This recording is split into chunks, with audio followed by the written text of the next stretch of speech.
साथियों, दिव्यांगम YouTube channel से मैं विष्णुकांत मिश्र आप सभी लोगों का अभिनंदन करता हूं, नमस्कार करता हूं। एक बड़ी चर्चा थी नोबेल पुरस्कार की। शायद ही हर साल नोबेल पुरस्कार दिए जाते हैं, लेकिन इस बार जितनी नोबेल पुरस्कार के विषय में क्यूरियोसिटी एक जनसाधारण व्यक्ति के विषय में यानी कहा जाए तो मतलब हर एक गांव, हर एक शहर के लोग नोबेल पुरस्कार नोबेल पुरस्कार नोबेल पुरस्कार जानते थे। और वो नोबेल पुरस्कार किस लिए मिलता है, कैसे मिलता है, क्यों मिलता है, किसको मिलता है, कहाँ से दिया जाता है, इसके विषय में ज़्यादा जानकारी नहीं थी। खैर, बहरहाल हर एक गांव का यानी इवन एक दिन तो मुझको ताज्जुब हो गई। एक रिक्शा चालक बोला कि जो है साहब का इस बार का नोबेल पुरस्कार अमेरिका के राष्ट्रपति को मिली। यानी इतना ज़्यादा वो था। अरे हर व्यक्ति जानता था कि अमेरिका के राष्ट्रपति इतने बेताब हैं, इतना ज़्यादा बार वो कह चुके थे कि नोबेल पुरस्कार मुझको मिलना चाहिए, मिलना चाहिए। तो अब ऐसा कोई था ही नहीं जिसको ये पता हो कि नोबेल पुरस्कार जो है ट्रंप जी को नहीं मिलेगा, ट्रंप को ही मिलेगा, ऐसा बहुत विचार कर रहे हैं। और ट्रंप तो कम से कम 50 बार इसकी घोषणा कर चुके थे। यहाँ तक कि यूएनओ में जाकर के उन्होंने कहा था कि ट्रंप का पुरस्कार मुझे मिलना चाहिए। और मैंने दुनिया के पता नहीं कितने 7, 8, 12, 13, 14 जितने युद्ध नहीं हुए हैं उन युद्धों को भी इन्होंने रुकवाया। जो कुछ एक तो युद्ध ऐसा है जिसके विषय में कहा जाता अभी वो कहीं युद्ध ही नहीं था, उसको भी उन्होंने घोषणा कर दी कि हमने रुकवाया। और भारत पाकिस्तान के युद्ध को रुकवाने के, जबकि भारत के प्रधानमंत्री ने कई बार कह दिया कि हम इसमें किसी देश का इसमें युद्ध को रोकने के लिए किसी देश का हस्तक्षेप नहीं था और न मैंने किसी देश के कहने पर रुकवाया। ये तो मैंने अपने स्वतः जो है रुकवाया है। और इस युद्ध को रुकवाने के पीछे इसका कारण है कि हम चाहते थे कि वहाँ के नागरिक और भारत और पाकिस्तान में युद्ध न हो और शांतिपूर्वक रहें। खैर, ये तो बात आपकी अलग है। आप ये समझ चुके होंगे इस साथ का वीडियो आप देख करके कि किस तरीके से हमारे अमेरिका के माननीय ट्रंप जी नोबेल पुरस्कार के पुरस्कार। अच्छा, जब कोई व्यक्ति एक आकांक्षा कर लेता है, उसके मनोग्रंथ में ये बैठ जाता है कि अब हमको मिलेगा, और वो जब नहीं मिलता है, जब आप अपेक्षाएं करो और वो कोई चीज़ नहीं मिलती तो बड़ा धक्का लगता है। आज डोनाल्ड ट्रंप की स्थिति क्या होगी, मना स्थिति क्या होगी। हम जब छोटी सी चीज़ करते हैं, अगर हम कहते हैं कि इस चीज़ में हमको इतना लाभ होगा, लाभ नहीं होता तो कितना नुकसान होता है। अगर हम किसी प्रेमिका से प्रेम करने की बात करते हैं और वो दिल ठुकरा देती तो कितना हमको नुकसान होता है, कितना हम विचलित हो जाते हैं, कितना तनावग्रस्त हो जाते हैं। और कोई चीज़ ऐसी लगे जिसके लिए बिल्कुल हमको लगे कि ये हमें मिलने वाला है, मिल जाएगा, हालांकि उसके कोई सकारात्मक कारण हो तब तो मिलने वाला है, मिल जाएगा, ये तो लगता है। इनका कोई कारण नहीं था, कोई युद्ध इन्होंने नहीं रुकवाया, ये सिर्फ इनकी घोषणा थी और इनको नहीं मिला। मैं तो कम से कम ये दिव्यांगम यूट्यूब चैनल के दर्शकों से और दिव्यांगम यूट्यूब चैनल इस बात से बड़ा प्रशंसित है। जितना हमको ये प्रशंसा नहीं कि किसको मिला, वो तो अच्छा बात है, उनको मैं बधाई देता हूँ, बहुत ग्रेट कांग्रेचुलेसन टू हर। लेकिन इनको नहीं मिला, इस बात से मुझे बड़ा संतोष है। इसलिए भी नहीं कि मतलब वो उन्होंने टैरिफ लगा दिया इसलिए, ऐसा कुछ नहीं। वो टैरिफ लगाए हुए चाहे जो कुछ अगर मिल जाता, टैरिफ लगाने के बाद ये चिल्लाते नहीं रहते, इतना लिप्साग्रस्त न होता, इतना लोलुप न होता, तब इसको मिल जाता, तब तो हमको अच्छा लगता है। ठीक है, मिल गया। उसने टैरिफ लगाया नहीं लगाया वो तो अपने देश के हित की बात कर रहा है। 50% भारत के लिए खराब बात है, लेकिन अमेरिका के लिए तो अच्छी बात है। अब वो सोचा तो उसने था अमेरिका के लिए अच्छी बात, अब अमेरिका के लिए अच्छी बात नहीं हो पाई। वहाँ मार महंगाई बढ़ी हुई है, वहाँ का व्यक्ति त्रस्त है। वहाँ पे उसने शिकागो में अपने मिलिट्री को लगा दिया, वहाँ पे आक्रमण करवा दिया और वहाँ के पुलिस को हटा करके मिलिट्री को मतलब देश की लॉ एंड ऑर्डर व्यवस्था, जबकि ऐसा कुछ वहाँ पे आवश्यकता नहीं थी, वो कर दिया।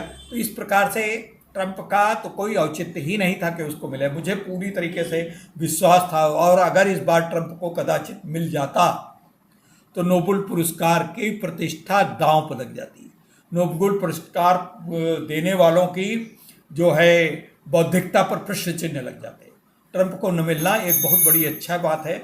और यहाँ पर भी उनके जो फॉलोअर हैं हमारे बहुत सारे, जैसे माननीय राहुल गांधी जी, वो भी कभी हो सकता है उनके भी मन में आ जाए कि हमको लोकतंत्र की रक्षा के लिए वो संविधान की पुस्तिका पकड़ के चलते हैं, जिसके विषय में कल बहन मायावती जी ने बहुत इनकी विशेष विश्लेषण किया है अपनी रैली में।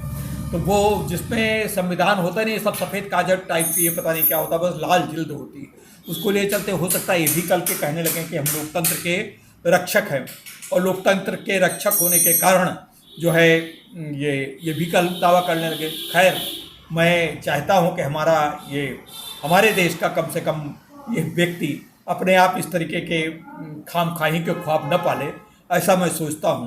अब पाल सकता, पालने के लिए तो कुछ कहा जाता है। खैर, अब चलिए, ये तो नकारात्मक बातें थी, इस पर चर्चा करके अब चूंकि अंदर से बड़ा अजीब सा लगता है तो इसलिए चर्चा की। अब आज बात की जाए मारिया कोरिना माचाउडो को।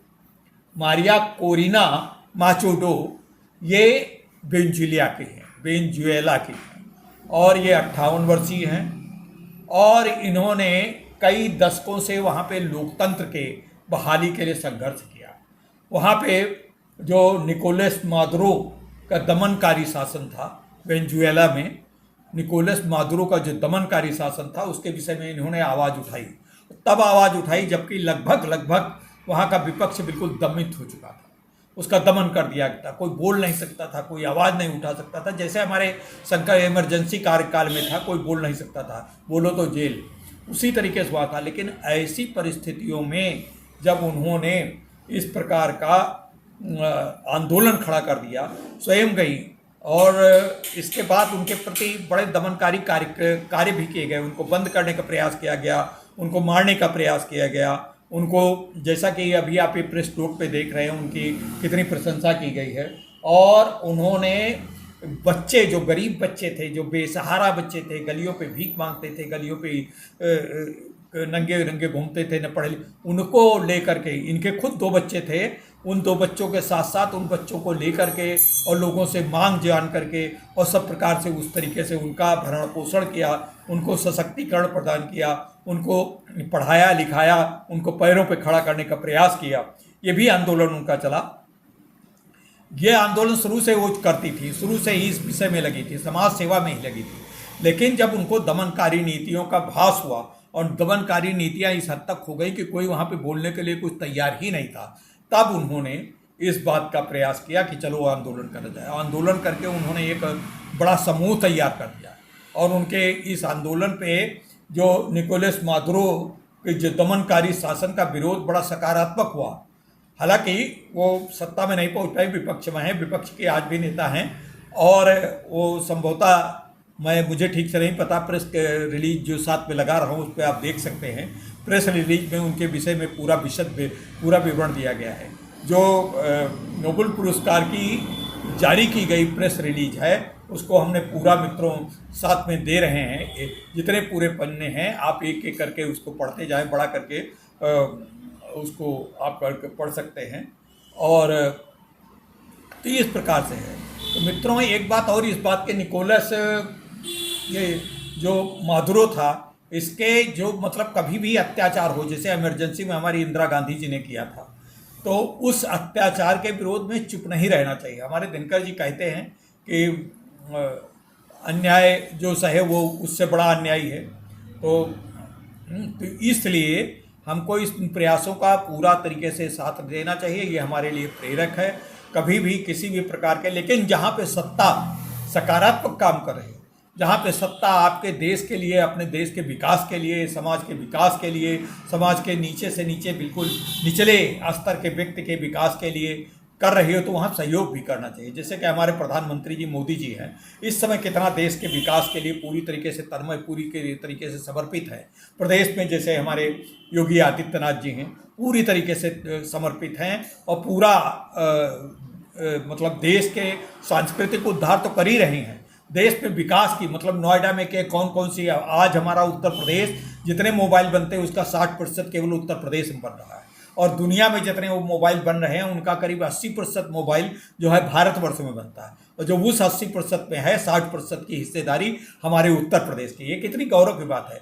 तो ऐसे काम हमको करना चाहिए, न कि हमको खाली, हाँ विपक्ष का काम है विरोध करना, और विरोध करना भी चाहिए, डट के विरोध करना चाहिए, लेकिन मुद्दों पे विरोध करो, कुछ ऐसे मुद्दे लाओ, कुछ ऐसे सुझाव दो, यानी शासन पे जो सत्तारूढ़ दल है उसका विरोध करते करते, उसके नायक का विरोध करते करते आप देश का विरोध करने लगे।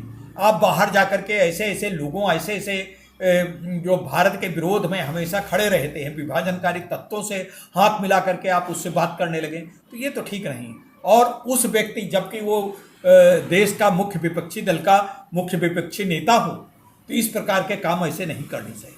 तो भारत में भी हाँ, लोकतंत्र की बहाली के लिए, अन्याय के लिए जो आवाज़ उठाए उसको भी काम करने के लिए प्रेरित होना चाहिए।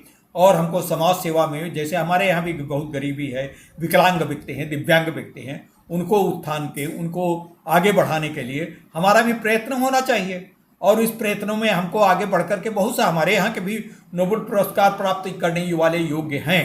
हमारे यहाँ भी स्वयंसेवी संस्थाएं हैं, और स्वयंसेवी संस्थाएं हमारी, खैर स्वयंसेवी संस्था तो उतना कुछ कर नहीं पाती है, हम तो नाम के स्वयंसेवी संस्थाएं थोड़ा बहुत कभी कभी कर लेते हैं। मुझको ये स्वीकार करने में किंचित भी संकोच नहीं है, लेकिन बहुत सारे हैं, बहुत से ऐसे लोग काम करते हैं, तो उनको भी नामनित करना चाहिए, उनको भी आगे बढ़ाने के लिए प्रयत्न करना चाहिए। और भारत में तो कम से कम उसका सम्मान करना चाहिए। जैसे साक्षरता है, पर्यावरण है, पर्यावरण के साथ साथ जो महिलाओं के लिए अत्याचार होता है उसके विरुद्ध मुखर आवाज़ उठाने के लिए, पुरुषों के ऊपर अगर अत्याचार होता है तो उनके ऊपर, समाज के किसी भी वर्ग विशेष के लिए अगर कोई अत्याचार होता है तो उस पर आवाज़ उठाना चाहिए। अनुसूचित जातियों के लिए, पिछड़े जातियों के लिए, पिछड़े वर्गों के लिए अगर कोई अत्याचार करता है तो उनके लिए भी आवाज़ उठाना चाहिए।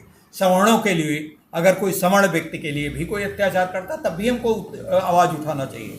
हमको अत्याचारों के विरुद्ध अपनी वाणी को मुखर रूप से, अब देखते हैं क्या है, हमारे समाज में अगर कोई सामने कोई व्यक्ति मारा जा रहा है और अगर उसको गुंडे छेड़ रहे हैं लड़कियों को, तो कोई बोलता नहीं, साइकिल से चला जा रहा है, मोटरसाइकिल से, बाइक से चला जा रहा है, कार अपनी रोकेगा नहीं। अरे पूछो उसको क्या मदद की ज़रूरत है, कुछ नहीं तो समझाने का प्रयास करो। तो इस प्रकार के काम हमको भी करने का प्रयत्न करना चाहिए।